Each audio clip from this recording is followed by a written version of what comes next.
So here we go. If you remember that last time we discussed about the threat modeling.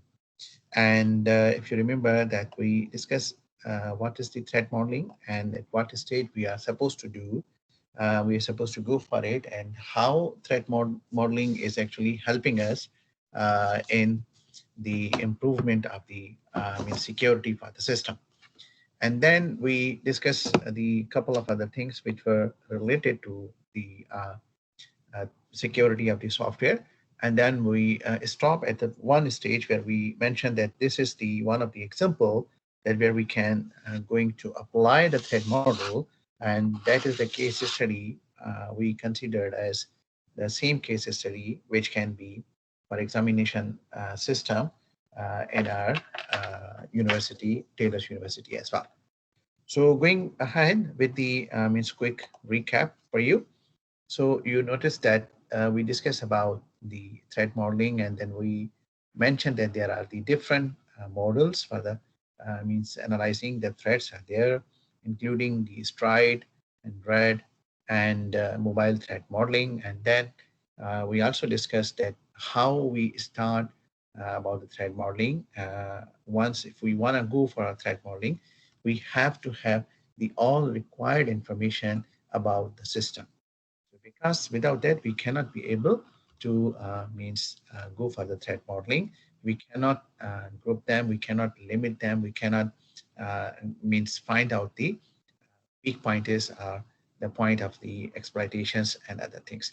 So for that we have to have all of the requirement information for the system. And if you remember for the recap that we mentioned that the threat modeling we are normally doing at the time while we are at the DFD zero level diagrams, while we are collecting all of the information about the system.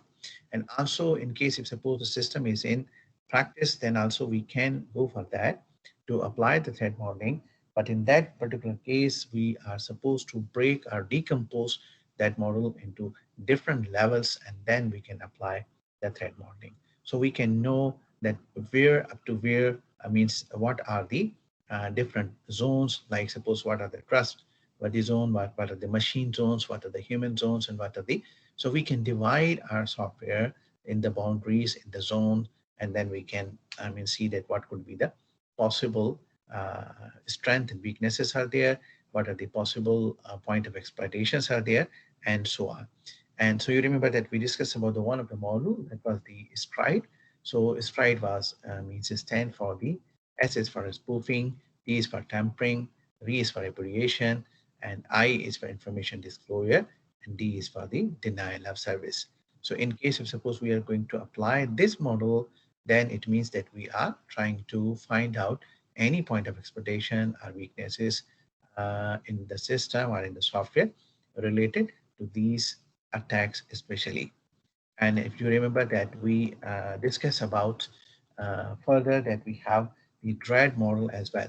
And we also discussed that the threat models, they are, that means either the asset centric or either the process centric. And we discussed that the stride model is actually the process centric, and the dread model is actually about the asset centric. So asset centric means that in case of suppose we are focusing mainly we have the threats mainly related to the assets, then we will be using which module. And if suppose we are having the threats related to the process, then we are going to use which one uh, model, threat model for that. You can find out so many different tools are available which can help us by once we provide our collected all the requirement to the for the system. They can help us to generate a very excellent, beautiful thread models. You will be doing that in your one of the assessment as well, because that is the most important part. That's why only we keep break that lecture into the two parts. So even Microsoft itself, Microsoft, they are providing a very nice tool, a very nice tool which has the free access as well, almost at your level, that you can go for to provide the systematic information about your system, and then it can guide you and it can draw for you the threat model. So we will be doing the threat model in our assessments as well, because that is the something really important in secure software systems. So you can know and you can do it with your own hands, and then you can understand it how these things are working. So again, still recapping that what we are doing and why we are doing this is the main aim is actually for the threat modeling is what that we are trying to identify the means import the assets and functionalities and knowing about the process of the application, and trying to find out that at what level, at what stage any weaknesses or any point of exploitations or any things are there, so we can be able to address them. This is because it's a recap, so we're just going a little bit means faster. So we discussed about the vulnerabilities, and we discussed what is the risk. That what we discussed in our previous lectures as well. So I'm just going to, just skip these things. Then we say that we can go to apply the threat modeling at what stage of the SDLC. We are going to apply the model at the early stages of the SDLC, which is known as the design. So at the time of the design, so you can see the threat modeling will be done in the design phase. This is the right time of applying the threat modeling. But what happened in case if suppose someone escaped or missed from that particular part, then again we can go for that, we can apply for that, but then we have to decompose the system and again go back to have the all information about the system, and then only we can see that how we can apply that one. So you can see from here, these are the different type of the approaches of the model. Models we have, but what type of the approaches? The software centric, which is the stride one. When we call the software centric, it means that it is the process centric, which is the means going to help us for the process for the software. The software, it means that is known as the process. And asset means those, if we say that this is something is related to the asset centric, it means that the system databases and other things that is normally we use to have the threat model. So then you remember that means how we can go for the threat modeling. Just we had the means high level overview.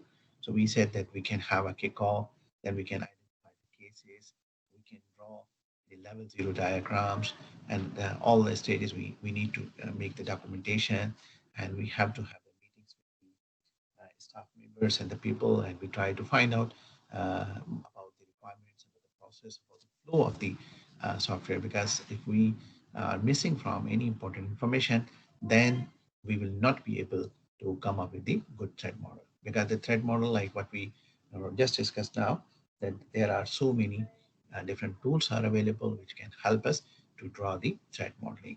And Microsoft is one of them, which has a very mature tool for that to design the threat model. So that threat modeling tool will work whatever the data we provide, and the data we will be able to get means from the people, from the architect, from the designer, and so we have to have the complete comprehensive requirements. In case if suppose we don't, or we are missing some of the requirements, then our threat model will be there, but that will be not effective as what we are means looking for.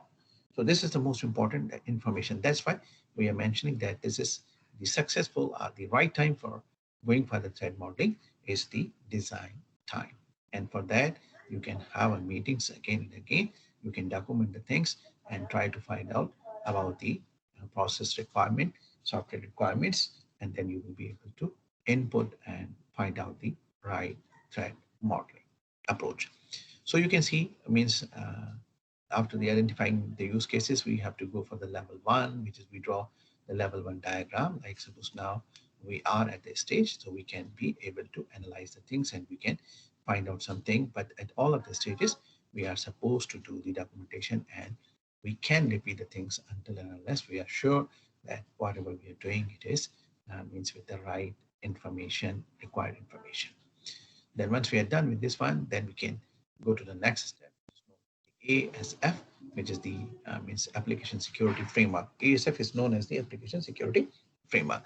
So once we are done, we have the information and everything, then we can prepare a checklist and we can send to the product team, because now this is the level of our findings. So once we have all the findings, then we can properly means formulate a final report and submit to the product team that these are the levels and these are the possible issues and how they can be addressed. Now, this can be done based on the requirement. Now, sometime while you suppose you are a security engineer, might be means you are collecting the information from the companies or from the customer. They might be not knowing that which model is going to be used. This is your job, that you have to identify that what they are looking for. Suppose if they are looking for the security in the process level, or suppose they are looking the security for the assets, or maybe they are looking the means what we can call security, or they have the threats at the both of the level. So this is you who can identify, who can understand, and then you can means go for that one, that particular part. Now, as we discussed, this is again the part of your means recap, that there are these stages of the thread model that we call to decompose it into how many stages? Into 3 stages. So decompose the application, and we need to determine and the means rank the threads, and then we need to determine the countermeasures and mitigations. So what we need to do, first of all, we need to decompose application. What it means by decompose application? It means we need to break it into different levels of the process. How we can do? So you will see it means today we are going to implement one of the sample. So you will see that means how we are discussing and how it is. And then we have to, based on that, we have to determine the threats, and we have to identify them with means applying the different rank. So the rank here, it means that how severe they are, how critical they are. So we can see that how critical they are. So we can go accordingly. And then after finding out then about the criticality of that, then we can go for the means the countermeasures for the mitigations. We can suggest that how these issues what are addressed there, they can be addressed at what level, and how it can be means doable. Now, decomposing in case if suppose we are just going for this one, so only the first point, but we are discussing about the decomposed application, that only will be means required like in a way that the thread model information, we have to have the data flow diagrams, assets, external dependencies, entry points, and trust levels. So again, this is also part of your recap, but we have to, while we are decomposing, we have to have the information about all of these stages. What are the entry levels? What are the access levels? What are the trust levels? What are the assets? What are the flow diagrams? Okay, what's the flow of the application? What's the process of the application? What is the output of the application? Who are the users? And everything means that's why we are saying again and again that we have to have a comprehensive, complete information. Then we will be only able to have the right solution for that one. Now, going ahead means what we are going to use for the DFTs. So they are the same DFTs that we are using in our software engineering, our system analysis and design. But here, the few of the signs, they are different, but we are not using there. And these signs are specifically designed just for the threat modeling. So you need to understand these signs, because once you understand these signs, you will be able to use these things using the different tools. They will be automatically bring these signs, but then you need to understand that what is the meaning of that particular sign. And also you can means design the thread model for any particular system for your practice on the paper. Means without any using the tool, you can draw it on a paper, and then you can see that how you can find out the possibilities and errors and issues with it, and how you will be able to address them as well. You can see from here that this is, if we just make a mouse pointer, it will be more easy. That's what we already discussed, but just to be more clear here. So you can see that these are the external entity, process, and multi-process. Data storage are the data store, and this is the data flow. So this sign is for the data flow. This sign is for the trust boundary. This is for the process boundary, and this is for the machine boundary. So you can identify that the sign is the same. Only the difference is in the color and in the size. But the main difference is only the color. So you need to be very much means careful that what is the trust, what is the process boundary, and what is the machine boundary. They are very close to each other, So you need to understand what it is. For this machine boundary, you can understand from its color more clearly. Now for the stride, okay, determine and rank the threads. So you remember that in a stride, we have six different means options for the six different attacks we can identify. What are the six? Number one is the spoofing. Number two is the tampering. Number three is the repudiation. Number three is the information disclosure. And number four is the number five is the denial of service, and the last one is the elevation of privileges. So here it is, means defining in a more detail in what they are. That's what we discussed already, because today is only the recap. So we are not going in detail, but we know that if we are going for the stride, then we are going to be able to have the solution for the six different possible threats or attacks. Now, from here, we are going to start part of today's job. We can see that how we can apply the threat model, like what we discussed last time, and that's what we recap. So we just took a real life example. You can feel that what the real life example is. The real life example is, we can compare it, that example is actually for the Taylor's University examination system. So because why we took this examination system, number one is that you all are aware about that. Number two is that that is our own system. So you are knowing about, means the whole process from the day first to the day end. What I mean from the day first to the day end, so you know that how and what's the role of the exam department, what's the role of the lecturer, and what is the role of as a student as well. So we can see that how we can come up with the possible threat model for that. So now you can see from here, we just name it the student result portal. Okay, we just want to means avoid not to give the name exactly to our system, but that is the exactly same system. So you can see from here that what we need and what we know, what are the informations. So we know the informations are, number one is the administrator. So here you can consider the exam system, our exam department people.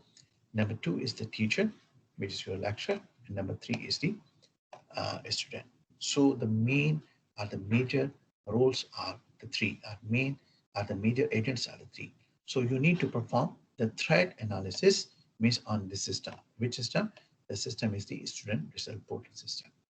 So now this system is running on the web application and manages the student marks. So we know that this is running on the web system, and it is being handled by the administrator, by the lecturers, and also by the students. So this is how now we are supposed to just go to perform the threat analysis to know that what could be the weaknesses and where are the possibilities from where system could be miscompromised. Okay, and then we can see and we can suggest it how we can improve that part in case if we are doing it practically, then we can suggest them this part, the mitigation part as well. But for you, at least, if we because we are doing as a case study, but we have to know that what could be the possible weaknesses are there, so how they can be addressed. So you can see from here the rules we already discussed about these three rules, and now we are just trying to means a brief bit more for your better understanding. We're saying that the user should be log into the application and perform their respective task. Now, this is the common sense that user will be means able to log in and they can perform the task. But you remember we said that we have to have all of the required information. So from this, you can understand means at what level of the information we may have. So if we have the information means from scratch for all of the levels, then we will be only able to find out the better solution. So now we can see from here, administrator. Administrator is the user who maintains the application and does not perform any other action. Means the control examination system, they are actually maintaining the application, making sure that the marks entry are correct and numbers are correct and module numbers are correct and every module marks are entered in blah blah blah. But they are not allowed to enter the marks for the students. Okay, they are not allowed to manipulate the marks. But who is allowed to enter the marks? That is the teacher. So the teacher can view, because he can view, then only he can find out that the entry is correct or not, and he can enter and can modify the student marks. So the primary job for the teacher is to enter, and then he can view, and then he can modify in case if suppose something is wrong. So even if something is wrong, this administrator will not be able to enter it, but the administrator will supposed to means mention to the lecturer that here is the some sort of the anomaly, so please just go and fix that one. Now, what's the role of the student? The student can give his register number and view the marks. Register number, which means your student ID. So you can means log in with the system, and then you will be able to view your marks. So now performing a threat modeling on the application by making an initial assumption that none of the security feature exists in the application. This is the most important part. So whenever you are going to apply any of the threat model, at that time your primary assumptions will be that the system is there, the process is there, but with assumption that there is no there's none of the security features are exist. Okay, so you consider that there is no security feature there, so you can means go to the bottom level and you can find out the weaknesses, and then you can be able to address the things very accurately and very properly about that. Now you can see from here, as I mentioned to you, that Microsoft SDLC threat modeling. So Microsoft is providing a very nice tool, and it means they are keep updating versions again and again. So you can find out this is the version 3. You may maybe means able to find out a very latest version, and very means other latest versions as well. So now here is the sample one. So you can see from here, this is the user, okay, and this is the means my process, and this is the data. So if we see from here, so how it is working, user actually send the command and receive the response. And this is the my process, means that is what is happening here. That is the process is going to be happening here. How the process is going to be happening? It goes for the configuration to the database, and then the results are coming. Very, very simple, and means very pretty simple. Now you can see from here, means normally we call this as a boundary.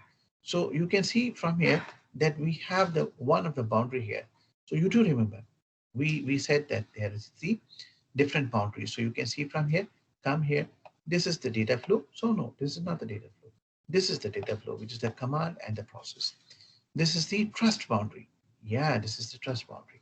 Okay. So this is the process boundary. So here is the process, but here we just means keep here the trust boundary. What it mean by trust boundary? We have the trust on the user because user is logging the system after having the right credentials. So the machine boundary and other things, they are not defined here, but we are going to define them. Means now this was the only one screenshot to just to give you that how you can. So when you are going to means draw this one, you can find out these all of the shapes, and you can find out the different means models from here. So you can apply the model, whatever the model you are going to be. So you can see from the option, and even with the new version, you can find out the so many things, and then you need to just apply and provide the information that you know about the process, then you will be able to come up with the right uh, uh, model, threat model that will be done by the tool, by the system for you. Now, use cases. You remember that we are supposed to means use. If you just allow me, we just need to go back. You see from here. So this is the kickoff. Then we need to identify the use cases, and then it's the level one. So now we are going to pick this, and then we are going to the application security framework, and then we are able to means find out the report. So this is the way what we are doing now. So now you can see from here that we are going for the use cases. So what we need to do, we need to have entire architecture. Again and again, focus is on that we have to have all of the information. Then only we will be able to means address things. So this is the, I mean, something pretty important. We need to understand about that. Then the administrator use case, like suppose we know that how many we have the use cases, how many agents we have, how many roles we have. We have the administrator, we have the teacher, we have the authentication use case, we have the registering use case, we have the entering marks use case, display the marks, and etc. So what we mean That means there are so many other things as well. But because this is only a sample case study, so just for your better understanding, we are just discussing that how these things are and how the other rest of the things would be. So we can include them and then we can be able to find out and we can go to the next step to draw the architecture, the thread model.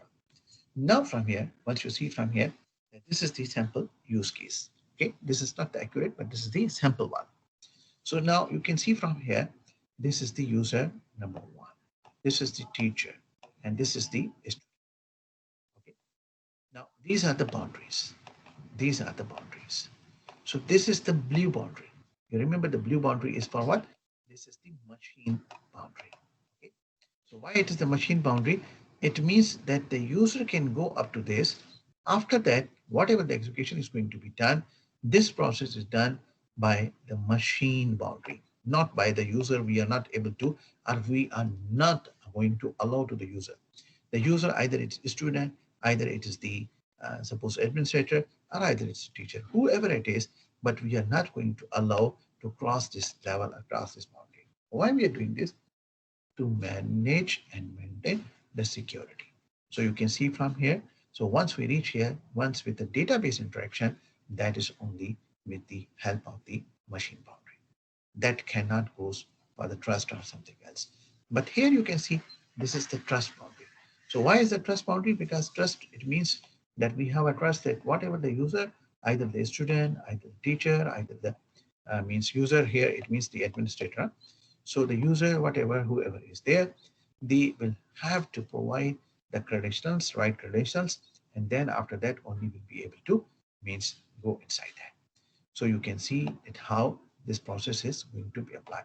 And we can draw this all with only once we have all of the information. So you can see from here, user request to the student and to the teacher. Then it goes to the HTTP because it's a website, and this is only means the response. So this is the HTTP and the response, and it goes to the firewall, means these are the securities whatever the available are, all are with the system, and then it goes to the HTTP, and then it goes to the application server, then it reaches to the JDBC request, and then it reaches to the database. And you can see from here, this is the data flow, this is the data flow, and then the response will be means coming back, and then you will be able to find out the right solution. So you can see that this is how we can draw the means threat model. But now question is there that is, suppose we are just going to draw like this is, if we call that this is the threat model, then what we learn from this, what we get from this, what possibilities are there? No, this is the one of the step of the threat model. Because you remember that we said that we need to means kick start and we have to go for the DFT 0, then we have to go for the DFT 1 and so on. And finally, we are supposed to have our findings, and then we will be able to find out what is the means possible threats are there and how we can be able to mitigate them as well. So now going ahead, just wait for a minute. So you can see from here, here we means reach to the trust level. Okay, so you can see from here in the trust level, we need to draw a that table is actually contain what? That is the stride model, because we are applying the stride model. So this is, you can see that stride. So what it mean? So stride means spoofing, tampering, okay, and repudiation and information disclosure, DDoS attack are the extra probabilities. So now we can see from here what is on this side. So you do remember the signs what we used. Okay, this is for the data flow, this is for the database, this is for the process, and this is for the users. Okay, so user can do only at this level spoofing. You know spoofing. I hope that you have the security background, so everybody knows about the spoofing, what it is. So the user can do spoofing. Okay, either the means lecturer, either the admin user, either the student can be. They are possible to do, but at this stage, as a user, they are not able to go for the tampering. Okay, but they can go. They can. There could be a possibility for the means repudiation. Okay. Now, for these options, they are not available and not possible for this level of user. But when we go to the process level, so in process level, we have the possible means threats for all. Could be spoofed, and the process could be spoofed, could be tempered, could be means anything. DDoS attack could be means extra privileges if suppose we are going to do, and information disclosure and repudiation means all of the possibilities will be there. Then we can see about the data flow. So at the user level, at the means at the initial level, when we have the data flow, so the data flow cannot be spoofed because this is not something which can be spoofed. But this possibility is there. Reputation, no possibility. Yes, I is a possibility there. D is a possibility there. And this is no because this is only the flow. Now, when we go to the database, then we can say there is no S. S when I'm calling the S means just calling the first name, but we have the meaning. The right meaning is about the spoofing. No issue for this one. Yeah, but there is issue for possible issue for D. There is R. There is sorry. There is no R.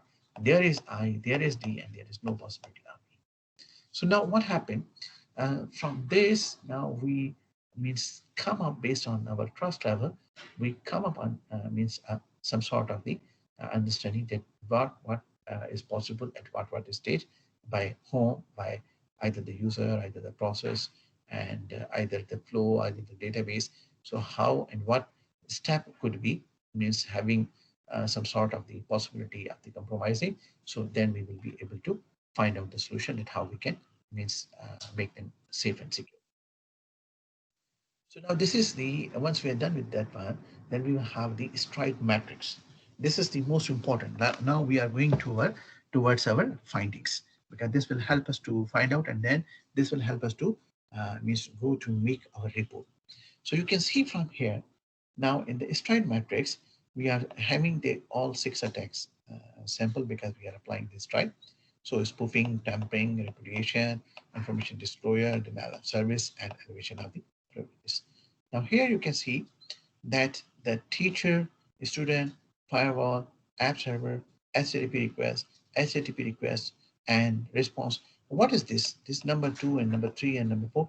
These all are the sequence steps that what we have done in DFT 0 up to 14. Where it is, so we just go back. So you can find out from here that this is the 1 and this is up to the 14. So now it is just trying to keep all of them, the process, into the matrix and then trying to find out that from this whole process where what possibility of threat is there, at what stage spoofing is possible, at what stage tampering is possible, at what stage means the other attacks are possible. So by doing this, uh, he as a security engineer will be able to find out all of the points, the weak points where something could be possible to be happen. So now you remember that when we started about this model, we discussed that you need to consider that there is none of the security mechanism is applied. So you are considering this as the zero level of the security. Going ahead, so you can see from here, the teacher, what the teacher can do, possibility for the teacher can do the spoofing and replication. That could be the same for the student as well, because teacher is a user and student is also a user. Firewall. The firewall is involved in all of the things. In case if suppose firewall possibly is going to be compromised, then all these things could be happen. Application server, in the same way, what it mean by the all of the means stages for this, you can see this is possibility for this, for this, for this, for all of these things, the possibility is there. App server is in the same way. If the app server is going to be compromised, then the means it can be misused for these all of the attacks. Okay, so now we are looking for the possibility. Now, HTTP request, this is no spoofing, this is no repudiation, this is no elevation of the privileges because there's nothing in the HTTP, it is having the same rights and same privileges to all of the users. But the possibility will be tampering could be done at this HTTP stage. Our information disclosure could be done. Our denial of service, which is the main issue, could be done at this stage. Okay, so the same way for the HTTP request, because this is HTTP, so it will be having the same. So the response, how we are receiving a response back. So a response could be means tempered, a response could be means disclosed. These two possibilities are only there. Okay. So we are not saying that once the response is coming, there is nothing with the response that it could have any elevation of the privileges or something when it is coming back. So there is not a possibility or less possibility about the denial of services. Now, when we call about the JDBC, I hope you know, this is the means database connectivity. So the database connectivity, tampering could be happen with the database connectivity. Information disclosure could be, means our connection string could be disclosed and then anybody can be misuse it. And denial of service could be possible for this one. In the same way, when we have the response, so how it is, so you can find out this is the, so now you can see from here, so what is the means possibility for HTTP and for the response and for the database as well. So now we have a comprehensive means what we can see, uh, a figure or image or means possible or possibility for any of the attack at any of the stage within the flow what we start using the threat model. So now it means we have uh, means all of the information about the model, how it's working, and at what stage, what could be the possibilities there. So as we discussed that there are the tools that can help you to find out, sorry, they can help you to find out uh, these things for you. They can create the very detailed means report for the matrix for you, like the what the matrix we are discussing here. And this matrix is only a sample matrix, as we mentioned. But once you will be using the different tools based on your information provided, they will come up with a very detailed, informative matrix for each of the step that how and where and what are the possibilities where the system could be compromised. So this is how now you are able to have the insight about the system, and now you are in this position that you can be means collecting this information, analyzing this information, and you will be able to means come up with some sort of the report, so you can be means in a condition to provide that information to the means customer or to the users. So you are going close to that one. Now you can see from here, now the threat analysis. Okay, so it means we are now have the information. Now we have the threat analysis. What how we can do. So the student table to modify the marks. So we can see in the database what we are saying. So in the student table, what could be the possibility that the student table marks could be mismodified? This could be the possibility. A teacher may not log off of the that means system once it is logged in and he enter the marks. Maybe the possibility is there that the system is not logged up and maybe it will be misused. So no proper means input validation is SQL injection. You remember we discussed in our means previous classes that in case if suppose we are not handling the properly means variables, and then it will be someone can have the transaction and can buy the things and can also means debit the amount, so can get the means items and also can debit the amount in their account. So there is in a possibility that there is no authorization, okay, and the possibility that no output are the inputting for the accesses. So this is now we are going to means analyze about the threats. Then what could be the threats based on our these means findings, and what could be the other possibilities. So again, I mentioned to you that the tools are there. That the one of the example of the tool, uh, no doubt, the Microsoft SDL threat modeling tool is very much comprehensive, very much detailed. Maybe I will show you the one of the means assessment done uh, by the previous semesters, so you can understand it how much it is important and how much it is means in detail. I will try to show you that one as well. Now you can see from here. Now you can see from here that this is the means way that how we can find out about these right. Now, when we go for the scoring for the dread model, so in the dread model, you can find out that the dread model is the risk ranking model, but now this is for the assets mainly. The stride model, that is actually for the process. mainly, and this is for the means assets only. So in the DREAD model, the same like the stride model, the DREAD DREAD, the five, there are the six means possible threats or attacks. Here they are the five. So they are also stand for something. So for what they understand, they understand for the means damage. D is for damage potential, R is for the reproducibility, and E is for the exploitability, and A is affected users, and D is discoverability. So just imagine now here what it is. So these threads are actually what it is. They are really related to the assets. Like suppose our assets are what? Database is our asset. Okay. So if we say the database management system is our asset, so maybe the damage potential what to the database.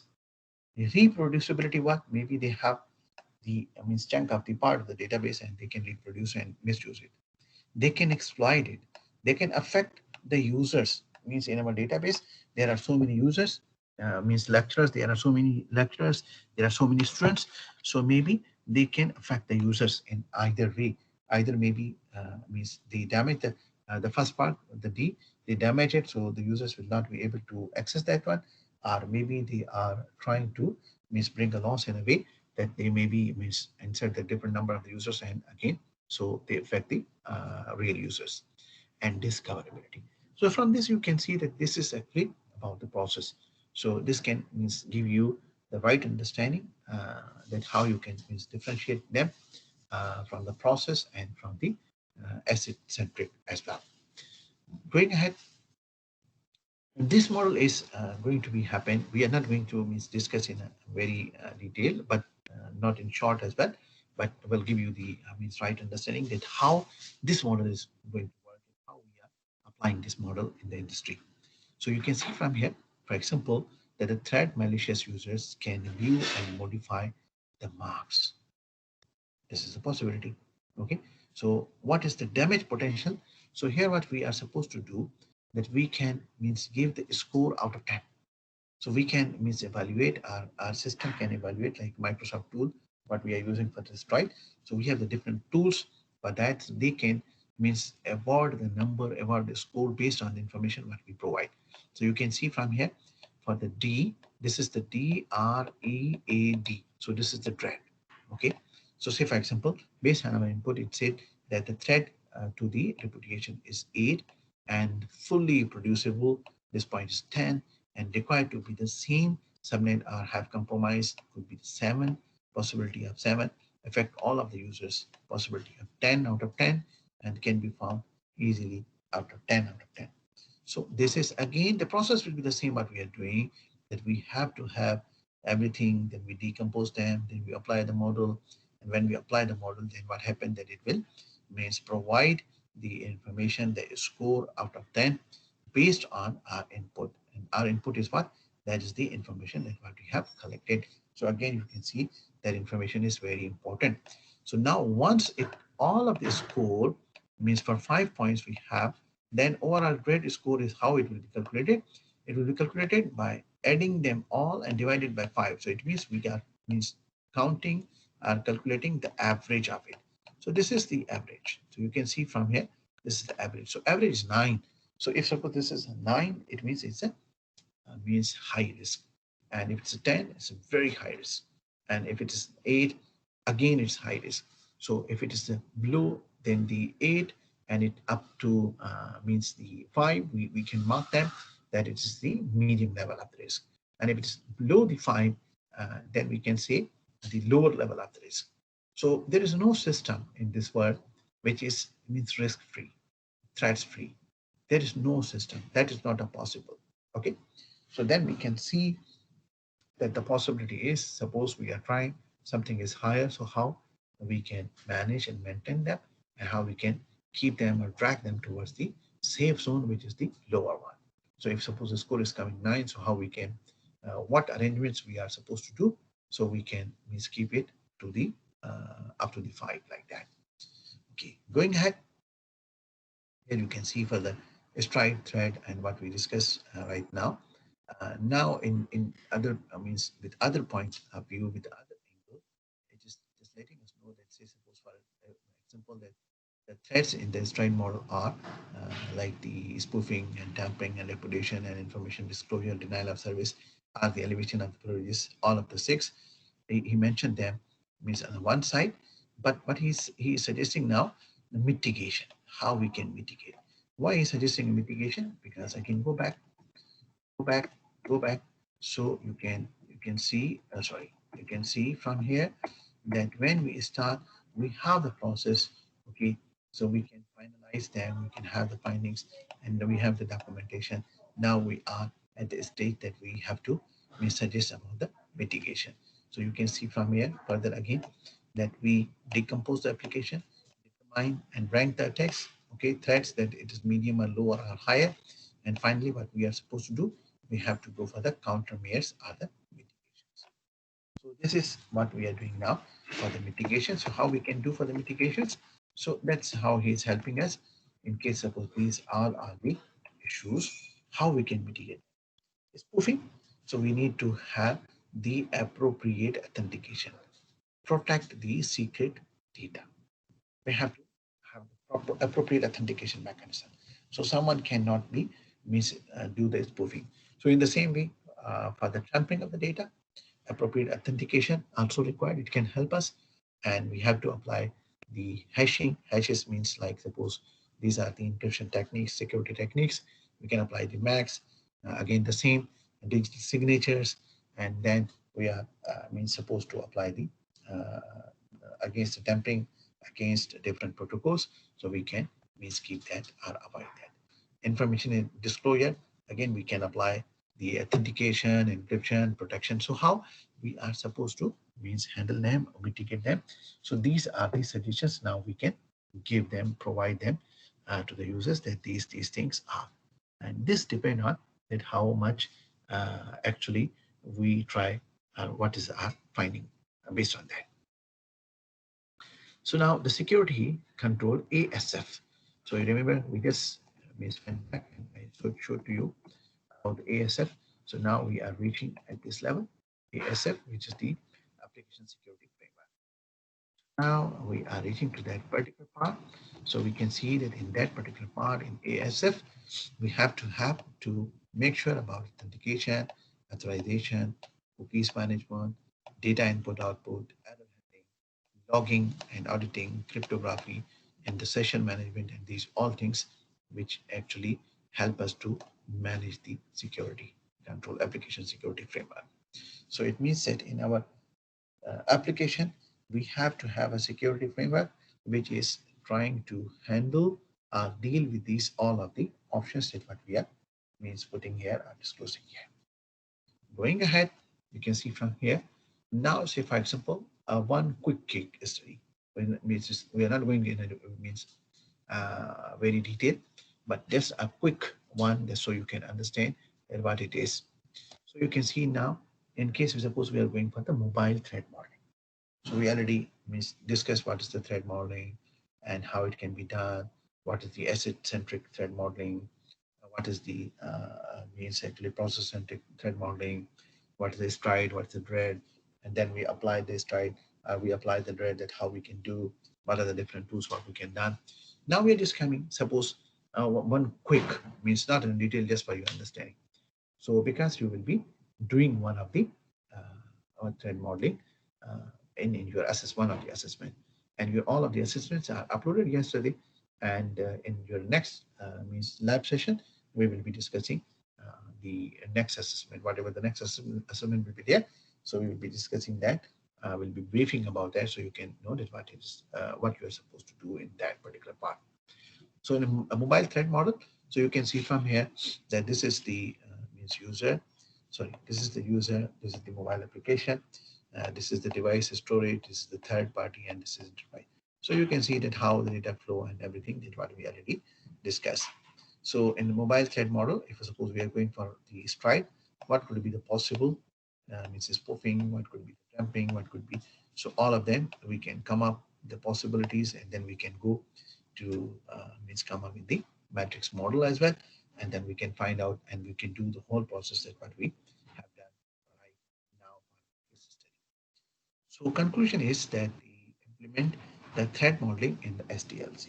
remember that we are where we are going to implement in the SDLC. We will not be a single moment away from SDLC, okay? Because this is secure software systems, our secure software development, our secure software engineering. You will find these three different names. They all are means almost the same. And whenever we talk about the secure coding, our secure development, our secure engineering, our secure system, that means that it is the system development. And whenever we go for the system development, we have to follow the SDLC. So this is implemented for modeling in the SDLC, but at what level? This is we are applying at the design level. So now the next chapter, we will be discussing about the risk assessment. So next or maybe next to next. So you will see that that is where at what state of SDLC we are supposed to apply. Okay, so you need to understand well, you need to clear your concepts, okay, that where we are applying the threat modeling, where we are applying the risk assessment, and why we are applying at the different and what is the difference. Okay, so you need to understand that why, what could be the possibilities or what could be the reason that why they are not applied at the same level. So the other conclusion is that threat modeling cuts down the cost of application. So how it cut down the cost of application? Yeah, sure, because in case if suppose any of the system, if it doesn't go through the threat modeling, then what happens? The possibility is that the system will be compromised with the security point of view, and then the system may be failure. So whatever the cost we will involve in that, that all is gone. And in suppose now we are going to again apply that, then it means we are supposed to do the reengineering, and that will again means enhance the cost of our development. So this is the another point which is important as we identify about the issue. So it is better that we have to use that one at the time of the design and make the analysis simple, because you can reuse the DFTs for the future analysis as well. So this is all about the threat modeling, and these are different resources from where we try to take the information about your lecture. So you just to make it sure that this is in line with nowadays, and because our area is different, where we have to have means more than 80% must be updated and today's information. Wherever the theories are concerned, okay, like suppose what is the SDLC and what is the security and what are the other things, wherever the pure theoretical concepts are there you can find the lectures are based on the classical information. That is the only what it is required. But where we are going for the other things, we have to have always the updated information. Okay, so this is all about for today's class. We were planned to have the part from the another lecture as well, because the last week we had the holiday, but somehow we got late for the internet and the machine issues. So no worries, we will try to cope up with the next class as well. But your proper and better understanding is highly important. So now if you have a question, you can ask. Meanwhile, we can go for attendance, but meanwhile, I can show you the one of the example of the threat modeling uh, as well too. So you can see that how it can be generated, and that is done by one of your senior lecturers, means in the previous uh, semesters as well. So you can get a better idea that how it will be. Okay. So just give me the 1 minute just to share with you the report. So here we go. Before that, I just stop the recording.